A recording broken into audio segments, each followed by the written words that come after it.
ګرانو کتونکو سلامونه کوم. پسنګ کې مې موجود دی سید کمال شاه باچا د امن جرګې خیبر پښتونخوا چیرمن چې دی وخت کې په دغه پښتونخوا کې خو د آیس خلاف یا د سود خلاف یا د قبضه مافیا خلاف یو تنظیم کار کوي.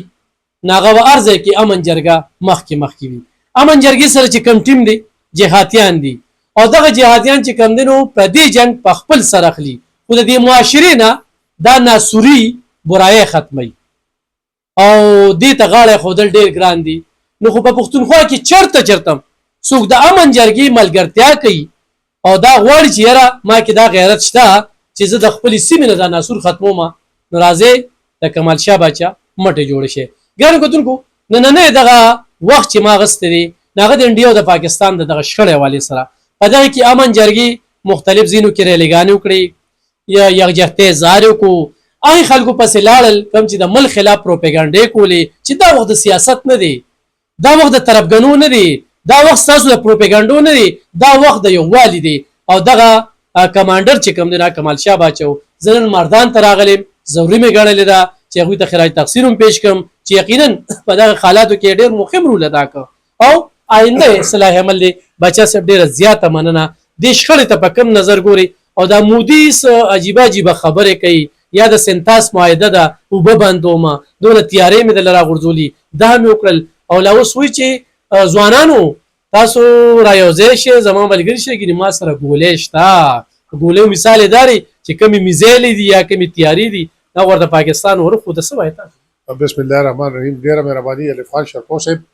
دا خدا سي د جی نور په کوته نه پټيږي دا اوس د روزو خبره چې تیر ماجی قریب کې منګه انډیا لازم پاکستانی فوج یو عبرتناک شکست ورکړ. دا اغي ایر ټیکنالوژي فیل شو، اغي رډار سیستم فیل شو، اغي میزایل فیل شو او په دنیا کې چې کوم مشهور د جاز ټیکنالوژي وا د رایفل هغه دنیا ولیدا چې پاکستانی زموږ ایر فورس هغه سه شروع کړ او د مودي چې تر څو پورې تعلق ته نو زه ما خپل خیال دادي زه ګڼم چې د انډیا په تاریخ کې دونه یو بیوقوف او دونه یو کمزرفه او کمران نه راغلي چې هغه په دې طریقه باندې د یو خوا کې نږدې ګاونډي هیواد سره یو شخړه جوړه کړې ده او په هغې کې دا دی هغه دونه لیټ ډاون شو، دونه ښکته راغی او دونه د هغه بېعزتي شوه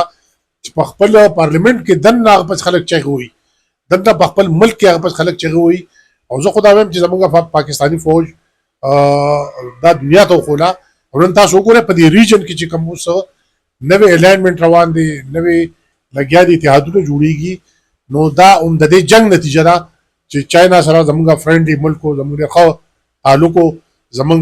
جنگي ټیکنالوژي که هغه ایر ده که هغه زمیني ده که د ټینک ده که د میزایل ده دا موږ د چاینا مرهون منت یو او دې سره تاسو ګورئ زموږ د افغانستان سره چې کوم دې تعلق لګیا دی ټیکيږي، سنټرل ایشین کنټری سره زموږ تعلق ټیکيږي ماشاءالله الحمدلله.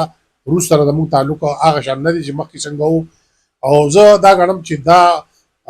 واحد د دې چې کوم ریزن دی او د دې چې کوم وجه نو دا پاکستانی فوج چې کوم توره وکړه کوم ګټه وکړه او کوم موږ وینو مستقبل کې د خدای پاک د مودي لاس په نه خطا کوي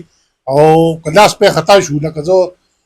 دا خبره کومه کوم چې تاسو وی چینډس واټر ټریټي IWT متعلقه موږ دا اورو چې په چناب کې وبو دی کمی کړی دي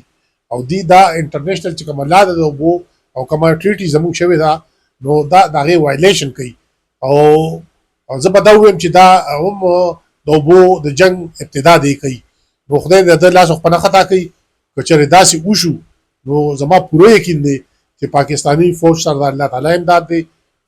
پاکستانی فوج سره زمونږ ځکه ملکونه ما ذکر وکړ دی وخت کې ترکی پورې زمونږ عرب ملکونه دا ټول زمونږ د سټیټ د ریاست شاته زمونږ د پاکستانی فوج شاته ولاړ دي او په دې کې غټه خبره چې کوم وشوه هغه دا وه چې دلته په ملک کې دننه چې کوم سیاسي اختلاف و یا افراطرفي وه یا کوم موږ لیده چې سیاسي جماعتونو به زمونږ پاکستانی فوج باندې نیوکې کولې او کومې خبرې به کولې نو د دې جنگ ګټلو په وجه باندې په ټول قوم کې په ټول ملک کې یو اتحاد پیدا شو. اوس به انشاءالله که خیري موږ ټول که سماجي تنظیمونه دي او که سیاسي پارټۍ دي په یو پیج باندې د خپل پاکستانی فوج شاته ودرېږو او د مودي غونته خلک دا د انډیا دپاره باعث شرم سړی دی دا د انډیا دپاره د انډیا په تاریخ کې داسې یو حکمران دی چې زموږ دا خیال دی چې د هندوستان خلک به آینده اوس هلته یو الیکشن هم روان دی هلته